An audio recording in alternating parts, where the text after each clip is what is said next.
Zaman ini ditakutilah kita akan digoda oleh jarum-jarum yang halus ni. Jarum-jarum yang halus ni maknanya sikit demi sedikit lah. Macam budaya hiburan sebagainya agak sukar sebenarnya untuk dibendung. Kalau negara kita mengharamkan terus, benda tu mudah. Sama juga macam rokok dan sebagainya. Kalau mengharamkan terus mudah. Tapi berlakulah satu perkara yang kita dah jangka, rokok tu fatwa dah mengeluarkan haram tetapi masih dijual.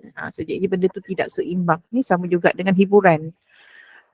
Ulama dah mengatakan hiburan tu haram. Tak kiralah siapa pun, tak kiralah budak tahfiz ke yang pergi atau orang yang bukan tahfiz pun sebenarnya tidak boleh pergi ke menjurus ke arah kemaksiatan. Jadinya kemerdekaan itu apa sebenarnya? Adakah hanya kita melaungkan 3 kali kalimah keramat yang penuh semangat merdeka, merdeka, merdeka, tetapi jiwa kita masih lagi dibelenggu lah sebenarnya. Kita sentiasa berdoa supaya negara kita sentiasa terpelihara daripada fitnah akhir zaman yang sangat-sangat kita rasa agak menakutkan lah. Kita berdoa supaya kelantangan suara tu beranilah di pihak umat Islam dan sebagainya. Sebab ada juga yang mencabar mahkamah syariah, dia tidak bersetuju bahawa orang Islam tidak boleh keluar daripada agama kan. Jadi ia perkara-perkara yang di akhir zaman ni kita kena sentiasa ingat anak-anak kita supaya sentiasa mempertahankan agama, barulah kita akan mencapai kemerdekaan yang sebenarnya. Itu kisah kemerdekaan dunia. Tetapi kita yang paling penting kita ingin mencapai kemerdekaan di akhirat. Merdeka di akhirat tu apa? Orang yang merdeka di akhirat ni sebenarnya orang yang beriman. Orang beriman ni Allah akan bantu dia dengan memberi cahaya waktu di sanalah. Cahaya ni dia ada berbagai lah, ada yang sedikit, mungkin besarnya hanya di hujung jari sahaja, besar kuku sahaja cahayanya. Tetapi sekurang-kurangnya dia nampak jalan. Kalau kita pergi ke mana-mana, kita bawa kereta, pergi ke kampung lah terutamanya. Kalau dekat bandar insya-Allah adalah lampu dekat tepi jalan. Kalau kita masuk kampung, kita guna lampu rendah tak berapa nak jelas. Jadinya perjalanan kita akan jadi lambat. So kita guna lampu yang tinggi. Bila lampu tinggi tu nampaklah jauh kan, lagi jalan kampung yang berliku dan sebagainya. Ada belok-belok yang sukar untuk kita jangkau. So lampu tinggi tu lagi mudahlah. Sama juga di akhirat, kita memohon supaya Allah memberi kita lampu yang besar lah. Tak nak yang di hujung kuku. Dia ada yang mungkin besar sikit, ada yang tinggi dan sebagainya. Dia berbagai-bagai saiz dia punya cahaya tu. Okey. Jadinya orang yang bebas di akhirat, yang pertamanya Allah akan bagi dia cahaya untuk berjalan. Besar atau kecil dia punya cahaya tu akan menyebabkan akan menentukan perjalanan dia untuk mudah ke syurga itu sama ada cepat ataupun lambat. Okey. Kemudian apabila kita dah mendapat cahaya, kita akan bergerak ke hadapan. Okey. Kita berdoa supaya kita akan diberi cahaya yang sangat besar supaya kita cepat. Kalau kecil kita nak jalan tu gelap kan, jadinya lambat. Kita nak yang cepat. Bawa kereta guna yang lampu tinggi baru kita laju sikit. Kalau lampu rendah kita macam tengok mata pun aduh kan. Macam saya pun kalau memandu waktu malam dah tak berapa nak jelas. Kalau siang okeylah kita laju kan, sebab siang memang cahaya tu sepenuhnya kan. Okey, kalau malam pandangan mata kita agak terhad. Begitu juga di akhirat nanti kita berdoa supaya kita dapat lampu yang sangat besar. Okey. Bila kita dah dapat lampu, orang-orang munafik ni, orang yang tidak merdeka di akhirat orang yang tidak merdeka di akhirat, dia tidak dapat cahaya. Dia gelap. Gelaplah tak nampak. Kalau kita tengah tidur malam, tiba-tiba elektrik terputus, meraba-raba, mana ni? Lampu suluh kita dah tak simpan lagi stok. Kalau dulu di kampung kita ada lampu suluh. nak cari lilin kat mana. Kita kena ingat lilin letak di mana supaya mudah Perkara pertama, kalau kita bangun tidur, kalau kita tengah tidur, kalau tiba-tiba tengah malam ni pukul 12, pukul 2 pagi, pukul 3 pagi, tiba-tiba elektrik terputus, gelap betul. So kita akan tercari-cari handphone. Raba kat mana nak buka lampu yang dekat handphone tu kan. Nak cari lilin di mana kan. Meraba-raba kita susah So orang munafik ni dia tak dapat cahaya. So bila dia tersedar yang hari dah kiamat, maka dia panggil kita. Wahai orang beriman, dia kata, aku nak ikut kau, tunggulah aku, dia kata. Tapi masalahnya kita ni dilarang kalau orang yang beriman ni kita dilarang supaya jangan kita bagi bantuan kepada mereka yang munafik ni, yang tak dapat cahaya. Allah kata, kau suruhlah dia pergi cari sendiri cahaya kat belakang tu. Jadinya dia tertinggallah di belakang. Kemudian Allah marah, memerintahkan malaikat, dia kata engkau bina dinding pemisah, yang sebelah kita ni nikmat, yang sebelah sana tu azab. Huru-hara lah keadaan sangat huru-hara, dia minta tolong. Gelap sangat ni, tolonglah, macam mana aku nak jalan macam ni. Kalau jalan selesa tak apa di akhirat ni kita dah tahulah bagaimana orang yang mendapat nikmat, bagaimana kesenangannya, orang yang mendapat azab, bagaimana kesusahannya kan. Okey. Dia dalilnya ni ada pada surah Al-Hadid. Surah Al-Hadid ni sebenarnya dia, kalau kisah yang ini dia start daripada ayat 10. Tapi saya ambil pada ayat yang ke-13. Okey, ayat ke-13. A'udzubillahi minasyaitonirrajim. Yauma yaqulul munafiquna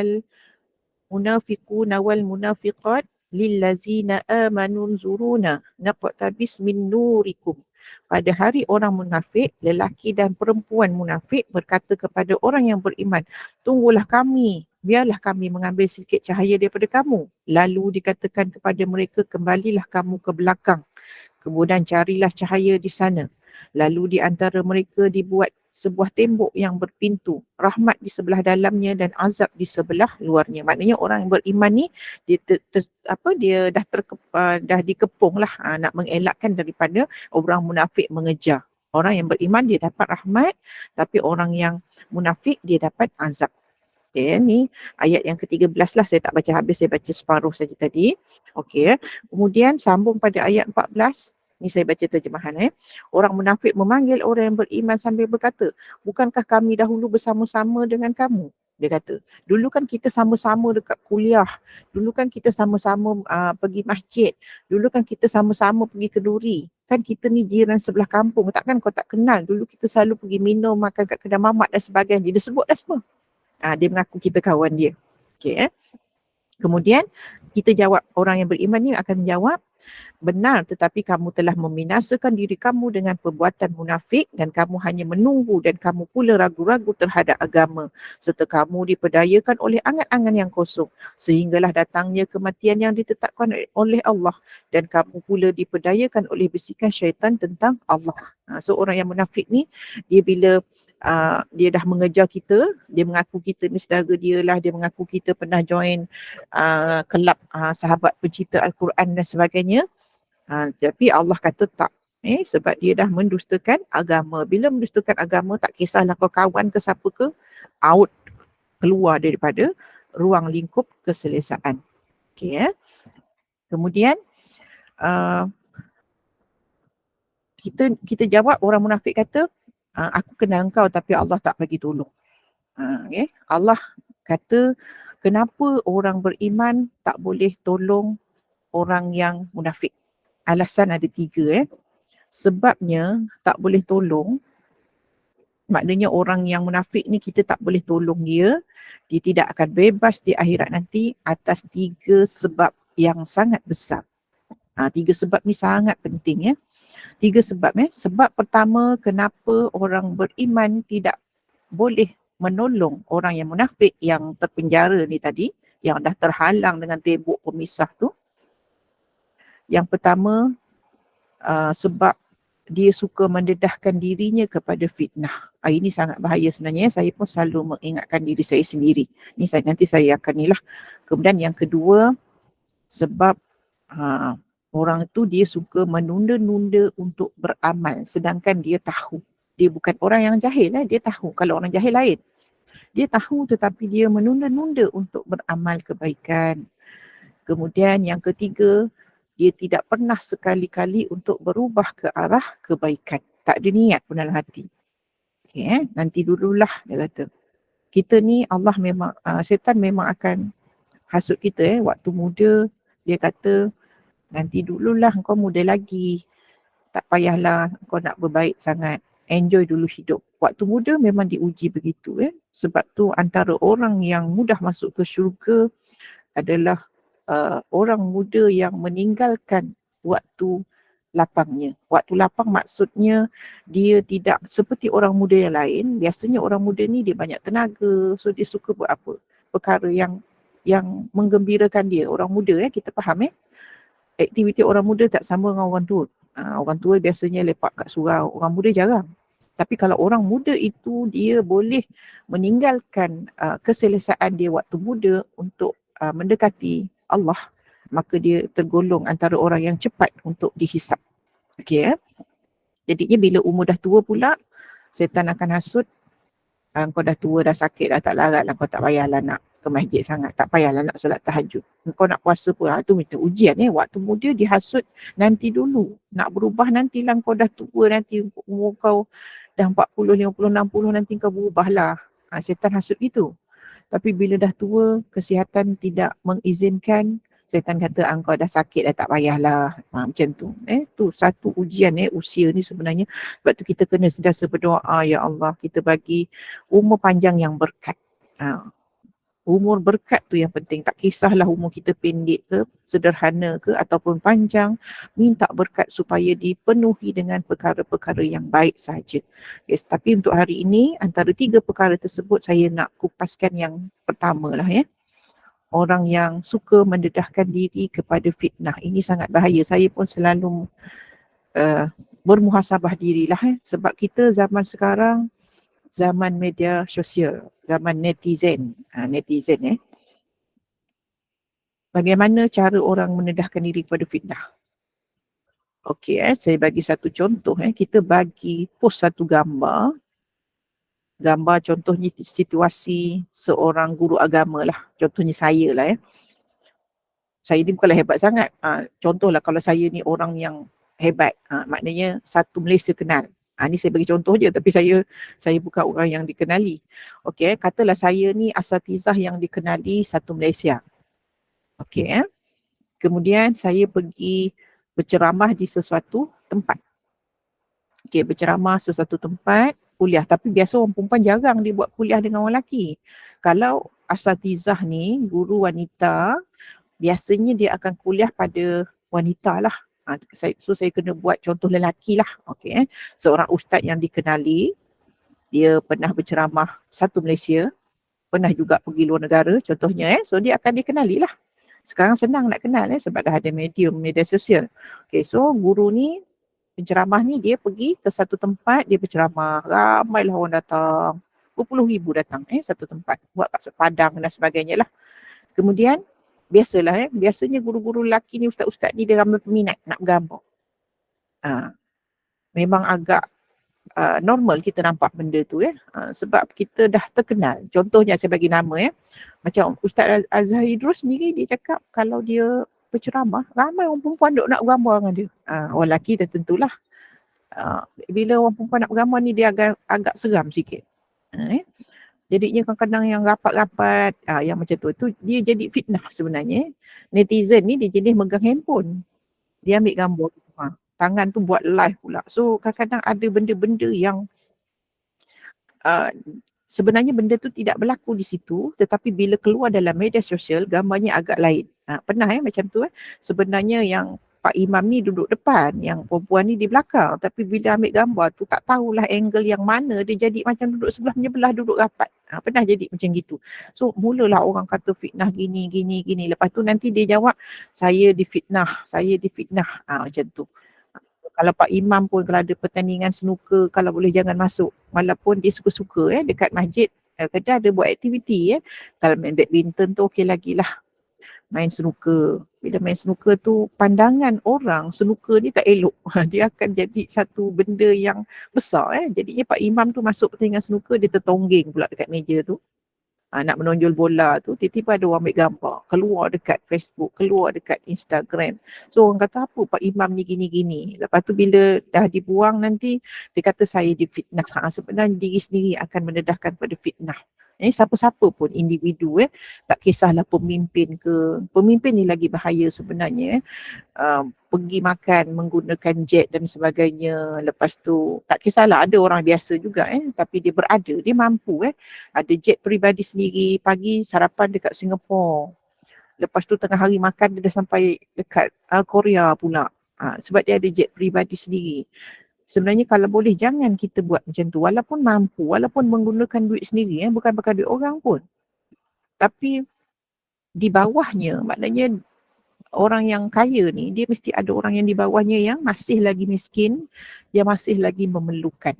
So dia akan nampak benda tu satu benda yang sangat mendukacitakan lah bagi orang yang susah, dia teringin. Memang biasanya kita akan dengar kalau kita mengepost sesuatu lah di dalam Facebook, IG dan sebagainya, TikTok dan sebagainya, kita akan ramai orang berpendapat, alah Facebook kita suka hati kita lah, kita nak post apa. Ni kita punya laman sosial, suka hatilah, rumah kita, dia kata. Tak boleh samakan sebenarnya dengan rumah kita bila ada Facebook, ada IG dan sebagainya, medium sosial tu digunakanlah untuk kebaikan. Jangan terlalu over untuk menunjukkan sesuatu sebab di keliling kita ni banyak mata-mata, banyak hati-hati yang mungkin kita tak boleh kata hati kau tu lah busuk sebab tu kau rasa sakit hati bila aku post macam gini. Memang kita akan sebagai orang yang post sesuatu, kita akan mempertahankan diri kita sendiri, tetapi kita kena ingat benda tu akan menjadikan fitnah. Tu yang kita tak nak nanti di akhirat kita tak merdeka. Sebab kita mendedahkan diri kita kepada fitnah, tetapi bila orang cakap kita macam-macam, kita kata kita teraniaya dan sebagainya, tapi kita yang membuka ruang tu contohnya kalau ada di tempat kerja di tempat kerja ada budak praktikal perempuan 2 orang. Biasa bos lelaki ajak dia pergi minum. Memang dari segi kalau dulu tak apa sangat sebab budak student tu 2 orang. Bos ni seorang lelaki. Okey lah, jangan berdua-dua tu agak ni juga kan. Makan kat kedai mamak contohnya tengah hari. Jangan, kalau sebenarnya tak boleh, dia kalau boleh dikawal benda tu. Di office ni memang satu masalah sebenarnya. Bila bekerja, lelaki dan perempuan, dia akan keluar makan bersama-sama. Dia akan jadi fitnah sebenarnya. Walaupun mungkin kita akan kata, alah tak apa kita ramai-ramai. Kita ramai-ramai tapi akhirnya dia akan semakin lama, iblis ni dia akan menghasut Pulaknya datang orang ambil gambar. Kita 3 orang. Tiba-tiba sampai dekat si Pulan ni, dia 2 orang. Bos ni dengan budak praktikal ni. Kita sebenarnya 3 orang. Tapi gambar yang sampai dekat bini dia pula, kat bini bos. Ada 2 orang je ni. Nak jawab susah tu dia membuka ruang fitnah. Sebab tu kalau boleh jangan. Kalau bos ni biasalah bos ni dia sayangkan dia punya pekerja. Dia nak meraihkan budak praktikal tu. Beli je lah makanan. Bagilah dia dekat office lah makan kat situ.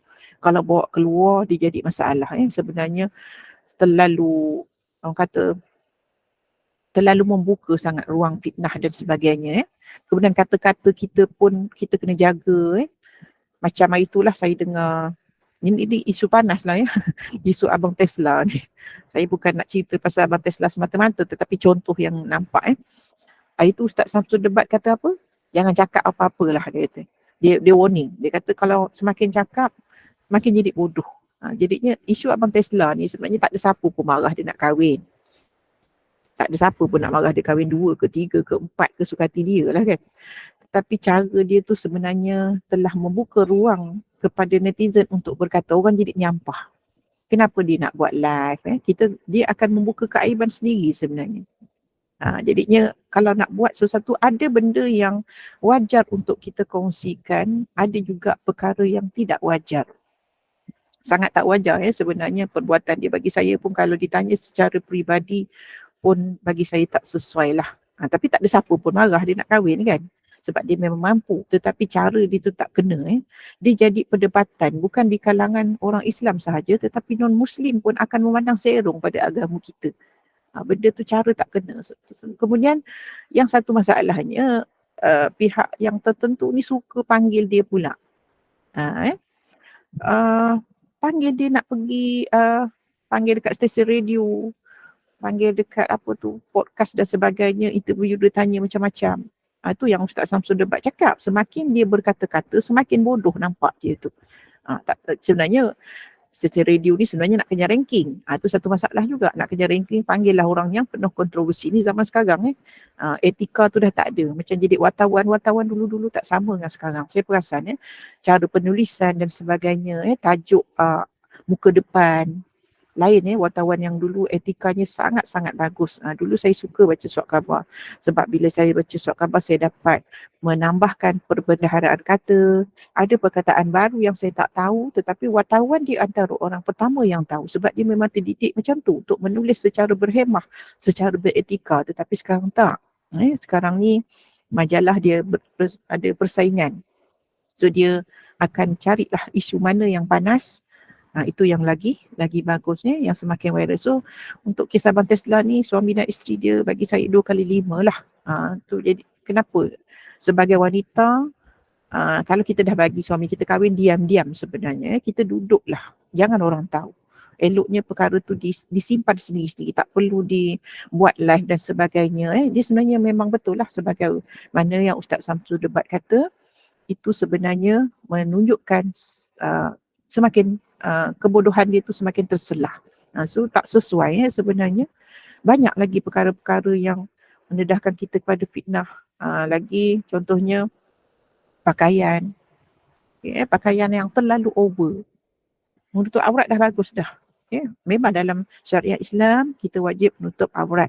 Akan tetapi apabila pakaian kita berlebih-lebihan, kita pakai baju yang berlebih-lebihan, itu antara orang yang diazab juga di akhirat nanti. Akan dipakaikan dengan pakaian daripada api neraka. Jangan main-main. Dia tutup aurat.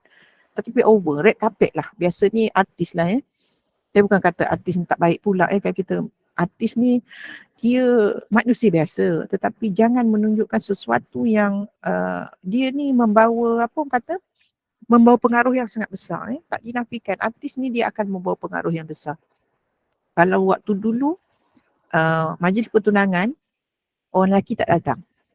Ingat lagi dulu kat kampung saya membesar tahun 80-an lah, kira ingat lah masa tu sekolah rendah, 90-an saya dah masuk sekolah menengah.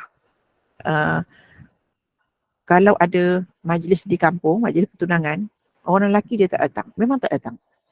Tapi siapa yang membawa budaya bila pertunangan, orang lelaki datang dan siap bersanding sekali atas pelangit. Mak bapak dia pun supporting. Macam mana budaya tu boleh berlaku? Sebenarnya artis yang bawa pengaruh. Artis yang bawa pengaruh, pertunangan, datang sekali, bersanding sekali. Dia jadi, abang kata, kesedaran tu dia semakin diterima lah, perkara tersebut semakin diterima. Dalam Islam sebenarnya akhlak dia tak berubah. Akhlak ni dia sama je sebenarnya daripada dulu sampai sekarang. Tetapi macam kesedaran civic ni, moral ni dia berubah. Contohnya, kalau dulu kita nak beli pakaian dalam ataupun kita punya tuala wanita, kita pergi kedai runcit, dia akan bungkus dengan surat khabar. Sebab kita akan lalu nak balik rumah kita pergi kedai jalan kaki dulu kan, basikal pun tak ada, jalan kaki. Kedai dengan rumah jauh juga 500 meter. Dia akan bungkus dengan surat khabar. Sebab apa? Nak menjaga sebenarnya tu. Dia akan jadi fitnah. Nampak bila kita bawa benda tu pegang dalam plastik, orang nampak. Budak-budak nakal tengok. Bawa apa tu. Tapi orang dulu dia sangat menjaga. Tapi zaman sekarang mana kisah lagi orang. Kita beli tuala wanita selama je. Tak apa. Pulaknya sekarang Speedmart tak bagi plastik lagi. Plastik kita pun kedekut 20 sen. Sayanglah 20 sen. Sekarang dah tak ada 20 sen. Ada Speedmart yang dia tak bagi 20 sen pun tak bagi. Dia kena beli yang beg RM2 tu. Orang pun tak nak beli lah. Sayanglah duit kan. Daripada beli beg yang RM2 tu, beg kita beli nasi lemak. Jadi kita bawa je lah tuala wanita tu pergi ke kereta, macam tu orang nampak dah tak kisah. Tapi sepatutnya dijaga. Tapi susah nak terima keadaan tu. Macam isu yang tadilah, artis membawa pengaruh kepada masyarakat, orang akan ikut. pernikahan di tepi pantai dan sebagainya. Anak-anak kita kata, oh artis ni dia menikah kat tepi pantai lah. Dulu kita duduk bawah, ada tilam, duduk kat rumah. Tapi artis dia buat macam ni, oh anak-anak, oh nanti kahwin nak buat tepi pantai. Nanti kahwin nak view Gunung Kinabalu. Dan sebagainya lah, buat view di janda baik dan sebagainya. Memang anak-anak akan ikut. Benda tu tak dinafikan. Jadinya artis ni sebagai orang yang dia tahu yang orang akan ikut, so sepatutnya dia menunjukkan perkara yang baik lah. So di red carpet tu, apalah salahnya pakai, ada je artis yang okey pakai abaya cantik je sopan. Orang lagi puji cantik kan, ada seorang artis, 2-3 orang artis yang bila red carpet, majlis anugerah dia pakai abaya sopan. Tak perlu dia nak pakai baju yang bukan-bukan, menyebabkan kecaman netizen. Tapi bila netizen kecam, dia kata saya ni dah pakai elok, dah menutup aurat, orang mengata juga. Kalau saya pakai baju macam ni pun orang mengata. Sebenarnya tak boleh kata macam tu. Dia sendiri yang membuka ruang fitnah. Lepas tu dia marahkan orang. Dia kecam netizen macam tu. Netizen berdosa betul. Tetapi dia pun berdosa kerana dia telah membuka atau mendedahkan dirinya kepada fitnah. Itu sangat bahaya. Sangat takut. Saya tak nafikan macam kita ni sekurang-kurangnya kajian membuktikan sekurang-kurangnya setiap orang ada satu laman sosial. Ada juga yang 2, ada juga yang 3 dan dia akan post macam-macam. So kita didik diri kita supaya apa yang kita post tu benda yang mendatang manfaat lah. Ada orang suka post pasal buku. Setiap kali dia beli buku baru, dia akan tunjuk. Kemudian ada orang suka post pasal resepi. Dia tunjuk sekali, ni cara-cara nak buat. Dapat pahala. Macam Khairul Amin kan. Khairul Amin tu itu dapat anugerah TikTok. Dia suka kongsi resepi. Dia banyak pahala dia tu. Ilmu yang baik sebenarnya dia tu walaupun masak. Saya pun sendiri banyak benda yang saya buat tengok dia punya resepi. So benda tu akan mengalirlah pahala kan berterusan. Nanti lepas saya buat mungkin anak saya pula. Benda yang baik. Tak ada siapa pun nak kecam kan. Kemudian postlah pasal kita teknik nak menjahit. Ada kawan saya, kawan saya ni dia suri rumah. Tapi dia menjahit, lepas tu nanti dia tunjuk cara nak kemaskan bahagian leher, nak buat kaftan tu nak potongan macam mana, memang dia tunjuk detail. So pahala sangat banyak. Macam-macam benda yang kita boleh buat. Kita jangan terlalu expose benda yang boleh menjatuhkan riak lah. Mungkin kita tak niat nak riak, tapi ialah kita ni hasutan daripada syaitan kan. Bila benda-benda yang tak elok, orang akan kata kita gini, kita kata kita kena fitnah. Tapi tidak. Sebenarnya kita yang membuka ruang. Okay, kemudian kalau kenduri kendara pun hati-hatilah. Bila kenduri kendara, kalau kat kampung saya ada jugalah masih lagi kenduri, ada karaoke biasa dekat kampung tu karaoke. Jadinya kadang pengacara majlis ni dia dipanggil je nama kita. Pulaknya dia tahu Pak Imam tu memang suara dia sedap. Ni jadi masalah orang-orang yang AJK, surau dan sebagainya lah. Kalau orang yang biasa ni orang tak kisah sangat. Orang yang mempunyai kedudukan yang maksudnya walaupun AJK surau ke Pak Imam ke bukanlah betul-betul orang tu memang confirm masuk syurga ke apa, tidak. Cuma pandangan masyarakat, orang yang ahli masjid, ustaz-ustazah ni dia mesti buat satu benda yang betul je. Tak boleh ada corner sikit habis. So kita mengelaklah daripada benda tu. Jadinya kalau Pak Imam tu suara dia sedap, panggil Imam layanlah satu lagu. Dia duduk atas pentas tu dia nyanyi lagu biasa lah. Janganlah terlalu rock sangat. Tak kisahlah. Janganlah dah satu lagu tu nak 2, 3, 4, 5, 6 lagu pula. Dah sampai waktu azan pun tak kisah nak berhenti. So benda-benda tu jadi fitnah. Bahaya sebenarnya sebab zaman sekarang handphone sentiasa di tangan. Nama pun handphone. Bila sebut handphone, dia tak letak dalam beg. Dia letak kat tangan lah, pegang. Pegang tu sentiasa nak tekan kamera. Zaman sekarang macam tu. Siapa cepat dia lah yang paling power. Dia rakam cepat, dia viralkan cepat. Itu pun satu hal juga. Pun sama Dia kalau ada accident, bukannya nak menolong dulu, ambil gambar dulu. Sebab nanti aku orang pertama yang akan tu. Nampak tak dia macam mana keutamaan dia tu. Itu yang satu perkara yang sangat ada orang kata sukar sebenarnya nak kawal. Kena sentiasa muhasabah diri dan sebagainya lah. kita ni benda yang bawa fitnah apa dia? Harta, semua orang tahu kan? Selalu kalau ceramah mana-mana dia akan sebut 3 perkara ni. Harta, tahta dengan wanita. Itu 3 perkara ni susah Wanita ni pernah disebut dalam surah At-Taubah. Nanti surah At-Taubah, kejap saya tunjuk kejap ada.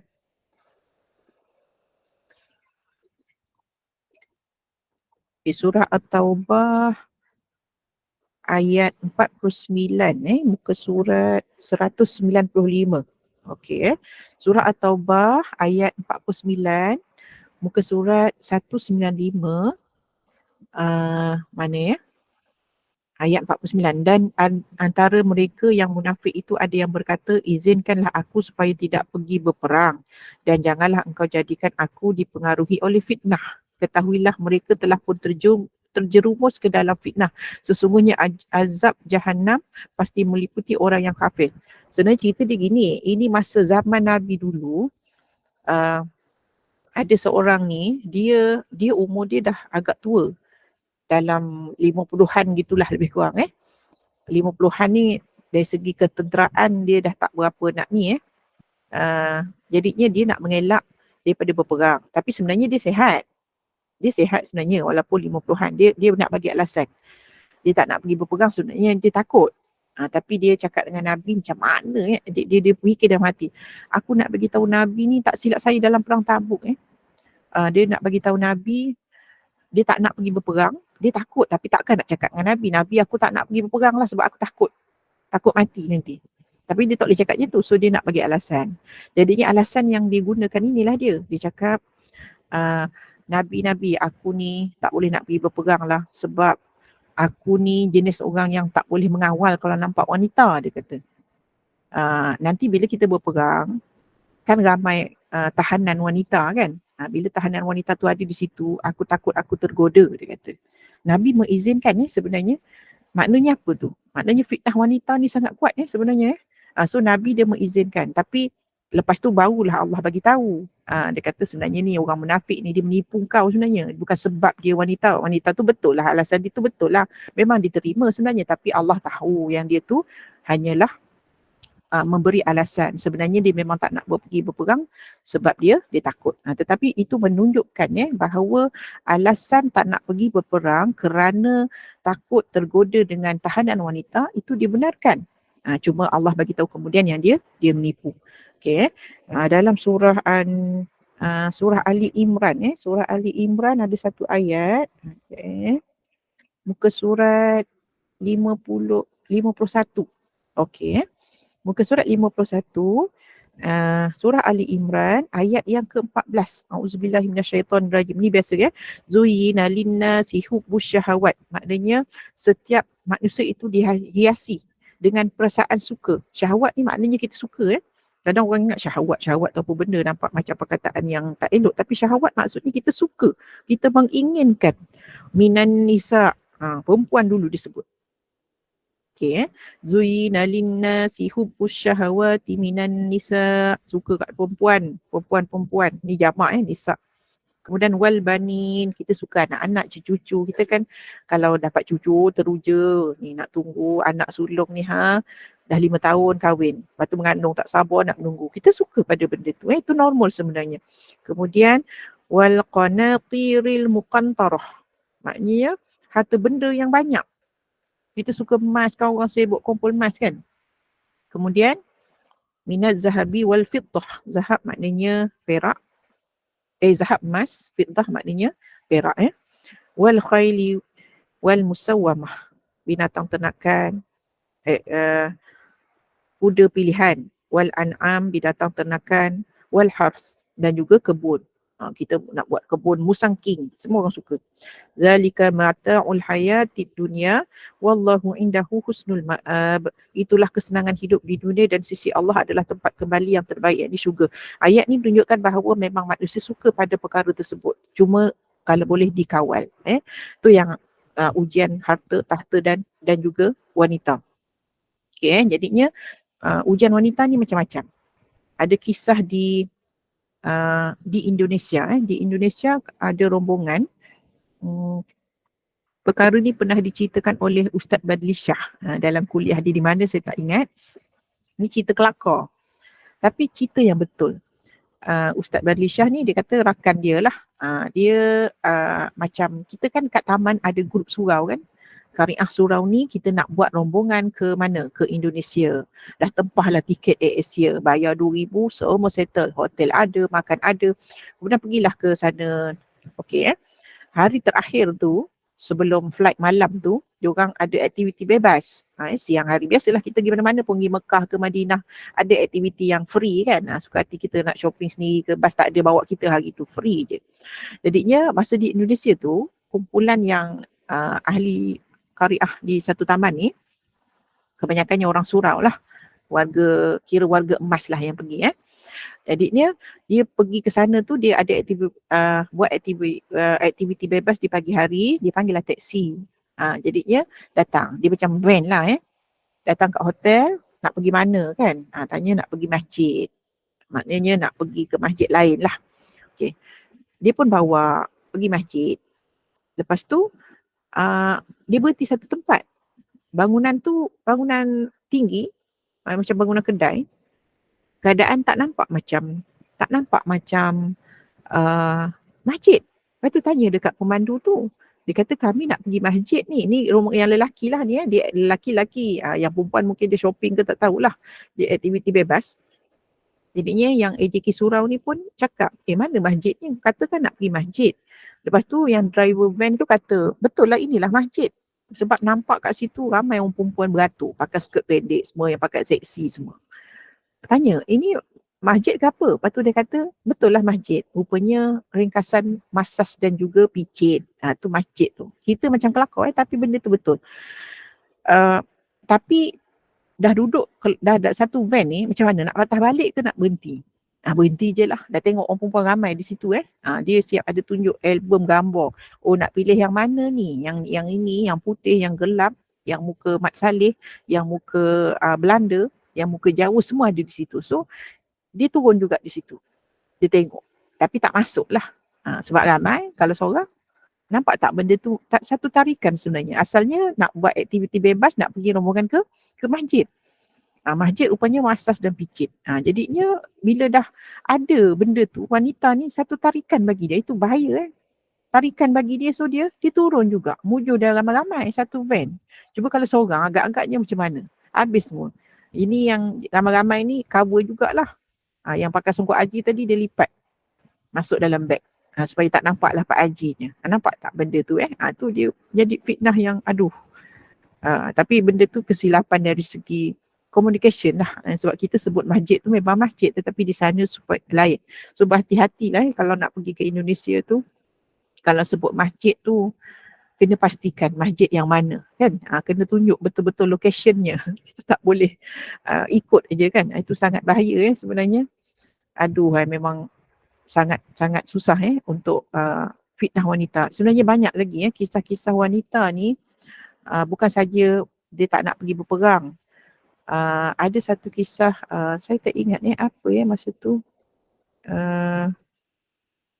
Dia ada satu kisah ni masa zaman Nabi jugalah. Masa zaman Nabi ada satu majlis di satu tempat tu, dia datang bersama-sama dengan isteri lah. Lepas tu dia nak balik bersama-sama. Para sahabat ni dia kata kau jalan dululah dengan isteri kau, dia kata. Dia jalan belakang, dia tak jalan kumpulan. So dia suruh 2 orang. Maksudnya kita kan kalau pergi masjid mana-mana suami isteri ikut kan. Dia seeloknya dia asing tau sebenarnya, lelaki-lelaki, perempuan-perempuan. Itu dalam masjid ilmu macam itulah. Tapi waktu balik tu ada yang sekali kapul kereta dan sebagainya. Itu satu benda yang kadang-kadang suka nak dia elakkan, tapi kena berpada-pada lah kalau naik bas tu, rombongan mana-mana tu naik bas tu okey lah. Kita pergi umrah bersama pergi umrah, pergi haji, bila naik bas tu memang campur lah lelaki perempuan, suami isteri kan. Tapi kalau yang yang pergi bersendirian, kadang ada kalangan yang ibu tunggal, grup dia je, tu kalau boleh jaga duduk kelompok yang perempuan, nak mengelak macam tu. Sebab kita mengambil iktibar daripada kisah zaman Nabi lah. Dia pergi ke satu majlis, waktu nak balik tu dia tak nak berkumpul, tapi situasi dulu berbeza sebab mungkin dulu dia berkuda ataupun berjalan kaki. Jadinya boleh lah, okey kau jalan dululah kau dengan bini kau, aku dengan bini aku nanti. Itu situasi dulu berbeza lah. Tapi zaman sekarang kita selalu pergi mana-mana kita naik bas. Tetapi berpada-pada gurauan dan sebagainya. Jangan membuka kepada ruang fitnah. Sebab takut kita tak merdeka. Kita bila buat sesuatu di dunia ni, efek dia bukan di dunia, tapi di akhirat tu yang sangat bahaya. Di dunia dah tentulah efeknya jadi fitnah, tetapi di akhirat pun kena. Orang yang mengata berdosa, orang yang membuka peluang untuk difitnah itu pun berdosa. Macam rasuah lah. Rasuah ni bukan orang yang menerima je yang dapat dosa. Orang yang memberi pun sama juga. Selalu yang kena tangkap siapa? Orang yang bagi ke orang yang menerima? Selalu orang yang menerima kan. Kalau di mahkamah rasanya orang yang menerima kot. Maafkan saya kalau saya silap. Kalau tengok pembicaraan menerima rasuah. Di dalam akaunnya menerima 2.5, 2.6 bilion dan sebagainya. Tapi orang yang bagi tu macam tak terhukum je. Kan? Tapi sebenarnya sama. Dia 2 kali 5. Tak adalah kita kata aku dah buat macam ni, orang fitnah kau lah yang fitnah berdosa lah. Tapi sebenarnya kita pun kena. Grup WhatsApp sekolah pun samalah. Sebenarnya grup WhatsApp sekolah ni pun banyak sangat cerita yang dia orang kata menjalin kembali hubungan lah. Kalau dia duda dengan janda tu tak kisahlah, ibu tunggal bapa tunggal tak apa. Bertemu jodoh kembali mungkin dah bercerai ataupun suami isteri dah mati, dah meninggal, pasangan hidup dah tak ada. Bila dia bertemu di dalam grup WhatsApp sekolah tu tak ada isu. Tapi masalahnya masing-masing lagi masih ada suami, masih ada isteri, grup WhatsApp sekolah kadang gurauan yang melampau. Syaitan ni dia akan sentiasa menghasut. Mungkin kita rasa tak apalah, ni grup sekolah aja, ini grup sekolah rendah, ini grup sekolah menengah, ini grup universiti. Tapi gurauan kadang dalam tu eloklah kita separate. Maknanya kalau nak buat grup sekolah, lelaki-lelaki. Kalau perempuan-perempuan. Sangat bahaya sebenarnya sebab banyak isu macam tu. Berlakulah benda-benda yang di luar jangkaan. Semua tahulah cerita-cerita macam ni dah biasa kita dengar kan. Jadinya kalau boleh elakkanlah. Ni asyik tengok, kadang tersengih-sengih sendiri. Sebenarnya tak penting pun lagi benda tu. Saya nak marah. Abang kata, kalau saya nak kata kalau boleh tak payahlah ada grup sekolah tu, mungkin ada yang tak setuju. Tapi bolehlah ada grup sekolah tapi asingkan lelaki dan juga perempuan. Okey macam mengajar ngaji ni pun satu masalah juga. Macam saya mengajar ngaji, cuma saya mengajar ngaji ni 99% lah anak murid saya perempuan. Kalau dulu memang saya tak terima pun anak murid lelaki. Sebab dulu saya mengajar bersemuka 100% sebelum KP kan.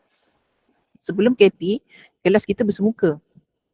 Jadinya anak murid saya memang semua perempuan. Kalau anak murid lelaki tu dia ada satu kelas lelaki yang ngajarnya lelaki juga. Tapi bila dah PKP, kita dah belajar online, kadang-kadang ada tersesat sikit lah lelaki seorang dua. Dia memang pengurusan selalu bagi je masuk sebab kita tak jumpa pun dia. Tapi dah kadang-kadang ramai okey lah. Tak ada masalah lah kat situ. Dia tak boleh kalau seorang. Seorang dengan seorang. One to one lah. Kalau di masjid tak apa ramai. Contohnya memang ada yang talaki bersanad. Ustaz ni dengan ustaz. Dia ada macam di masjid tempat saya mengajar, dia ada satu ruangan, panjang meja dia. So maknanya dia belajar dengan ustaz tu personal, tapi dekat sebelah dia ada lagi guru lain. Itu tak apa. Dia jangan satu bilik yang berasingan. Dia dorang je. Walaupun belajar ngaji. Mula dia belajar dalam grup. Yang ni seorang ni dia kata, ustaz, dia kata saya tak boleh lah belajar dalam grup, saya tak dapat. Belajar pula kelas taranum Kelas taranum ni saya akui lah. Bukannya senang kalau ramai-ramai. Sebab apa tau? Taranum ni kita nak kena ingat dia punya lagu dia tu. Orang ni lagunya dah ke laut dalam. Tiba-tiba yang seorang ni lagu dia macam ni pula. Dah kita tak tahu nak ikut. Kalau tajwid okey lagi. Sebab tajwid tu benda yang sama je. Guru akan cakap okey ni ifa, kiki, nun, mati, jumpa apa sebagainya. Tapi taranum dia ada orang yang bawa slang yang lain.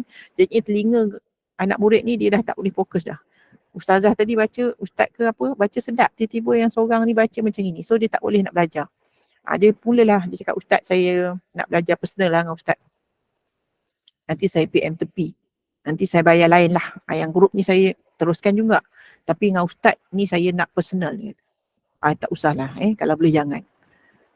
Walaupun online, tapi bila dia dua orang aja itu bahaya sebab syaitan sentiasa menghasut. Kedekatan tu menyebabkan dia semakin lama menghampirilah ke arah yang perkara-perkara yang sepatutnya.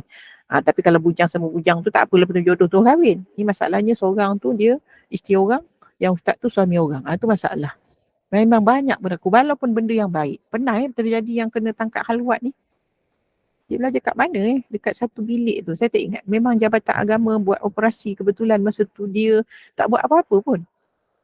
Ustaz dengan anak murid dia ni sama-sama kira dah dewasa lah. Dah tua lah 50-an. Tapi kena tangkap halwat. Memang dia akan kata, tak buat apa-apa, tak buat apa. Dia marah, saya kena fitnah. Tapi tak boleh. Sebenarnya dia yang membuka ruang fitnah. Kenapa dia belajar personal? Tapi dia duduk di dalam bilik yang tertutup. Itu bahaya. Walaupun dia tak buat apa-apa. Betul. Semua orang percaya dia tak buat apa-apa. Tapi telah membuka ruang fitnah. Halwat tetap halwat. Dia tak kisahlah dia buat apa pun. Itu yang sangat bahaya. Kalau nak benda yang baik, matlamat yang baik, tetapi tidak menghalalkan cara kita. So, jangan buka. Jangan dedahkan diri daripada fitnah sebab kita tak nak terpenjara di akhirat nanti. Banyak sangat. Ini perkara yang memang panaslah. Isu yang sekarang lah yang sedang berlaku pada zaman kita. Zaman kita memang melalui macam tu. Susah. Kita ni pun sebagai orang biasa macam kita. Makan kat kedai-kedai mewah. Kalau betul lah ada apa orang kata, kita memang mampu, kalau boleh janganlah sebab nanti orang kata kita ni ada adik-beradik yang susah mungkin kakak aku update makan kat restoran yang satu hidangan 300, tapi adiknya kat kampung tu tak makan, beras pun tak ada. Benda-benda tu memang tak boleh lah kalau boleh janganlah, kalau boleh jangan tapi lah sebagai manusia, termasuk diri saya juga, kadang kita ni macam anak murid saya belanja, kita keluar, saya selalunya saya highlight lah bawah tu terima kasih pada, supaya orang tahu yang saya makan mahal tu bukan saya bersendiri lah. Kalau bayar sendiri jadi fitnah sebenarnya. Ustazah ni duit dia banyak ke? Dia ngajar ngaji je. Sejam berapa je orang bayar? Macam mana duit dia boleh banyak? Ini mesti ada duit tepi. Tu benda tu orang akan bercakap. Orang bercakap tu berdosa, tetapi saya pun membuka ruang fitnah, saya pun akan jadi berdosa. Sebab tu kalau boleh highlight kan, bagi terang dan jelas lah. Supaya orang tahu, ustazah ni makan kat restoran mahal. Tapi bukan dia bayar, anak-anak murid dia. Anak-anak murid dia dah pencen. Duit-duit pencen tu tak ada guna sangat. So untuk sendiri kan, orang pencen kan dia, anak-anak pun dah bekerja, dah besar. So duitnya tu dia boleh simpan lah. So bila simpan tu dia suka belanja guru dia. Memang biasa, anak-anak murid saya ramai gitu. Saya kalau sendiri tak ada lagi restoran mahal. Anak-anak murid suka bawa. So kalau saya update gambar dalam Facebook sebagai kenangan, saya akan highlight di situ. Terima kasih kepada anak-anak murid semua yang telah sponsor makan, minum dan sebagainya. Tu saya kata saya doakan dia supaya Allah sentiasa murahkan rezeki pada dia. Macam tu. So tak adalah. Orang tahulah. Kan? Dia macam Nabi dulu. Kisah Nabi juga. Nabi dengan isteri dia. Masa tu Nabi bersendirian. Saya tak ingat situasi di mana, tetapi Nabi macam kita lah juga ada kuliah mungkin kan. Nabi pergi kuliah subuh ke, kuliah duha ke, kuliah maghrib, kuliah isyak ke apa ke. Isteri dia datang jemput. Sebab Nabi tak bawa lampu. Takut balik nanti gelap. So isteri dia datang jemput. Saya tak ingat isteri dia yang mana, tapi dia datang jemput Nabi. Masa nak balik, Nabi cakap dengan audiens semua ni. Jemaah surau lah agaknya kan. Dulu tak tahulah situasi macam mana. Kita panggil jemaah surau lah. So Nabi dah habis kuliah, isteri dia jemput bawa lampu picit. Tapi dulu bukan lampu picit lah. Jadinya Nabi cakap, okey kita punya kuliah dah tamat, dah baca doa, dah semua dah ni.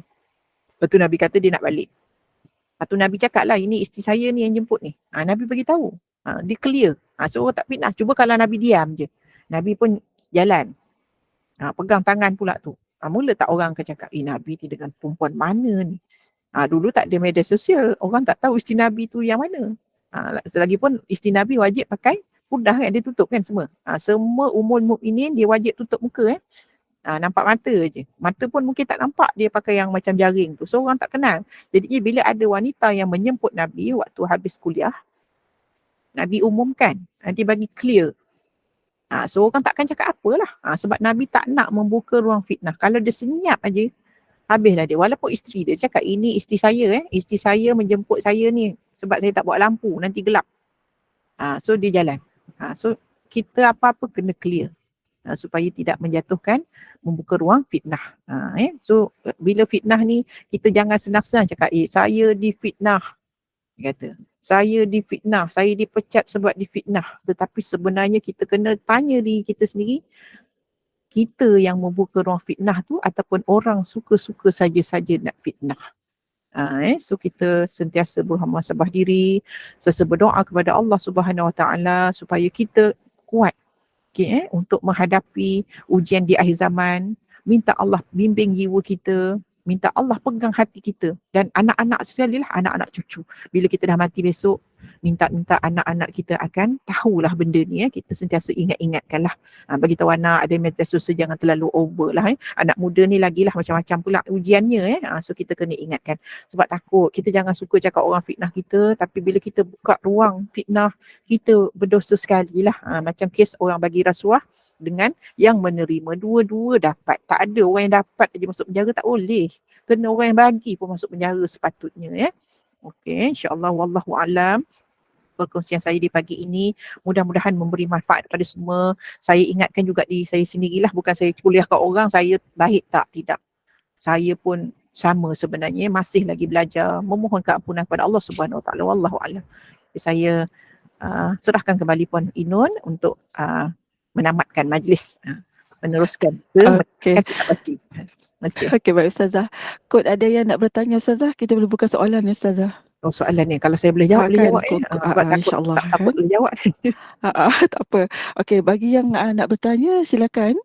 Kalau ada, kalau boleh jangan ada lah, takut nanti saya tak reti jawab. Okey. Senyap ya Ustazah, dialog tu nampaknya semula jelas tu, alhamdulillah. Okey, baik Ustazah. Alhamdulillah, terima kasih Ustazah atas perkongsian ilmunya yang amat-amat bermanfaat sekali buat kita, yang mana kita sendiri yang membuka ruang fitnah sebenar-benarnya. Dan merdeka ini adalah daripada cinta dunia dan akhirat merdeka kita dalam menikmati kehidupan yang sesuai dengan fitrah kejadian manusia, merdeka daripada pengaruh sikap dan akhlak yang buruk. Dan semoga apa yang disampaikan ini banyak memberi manfaat buat kita semua untuk meningkatkan keimanan dan ketakwaan kita kepada Allah SWT. Dengan itu, kita tangguhkan dulu Ustazah dengan majlis ini dengan tasbih kafarah dan surah Al-As. Silakan Ustazah. Bismillahirrahmanirrahim. Subhanakallahumma wa bihamdika nashhadu an la ilaha illa anta nastaghfiruka wa atubu ilaik. Wa sallallahu ala sayyidina Muhammad wa ala alihi wa sahbihi wa sallam. Walhamdulillahi rabbil alamin. Bismillahirrahmanirrahim. Wal asr. Innal insana lafi khusr.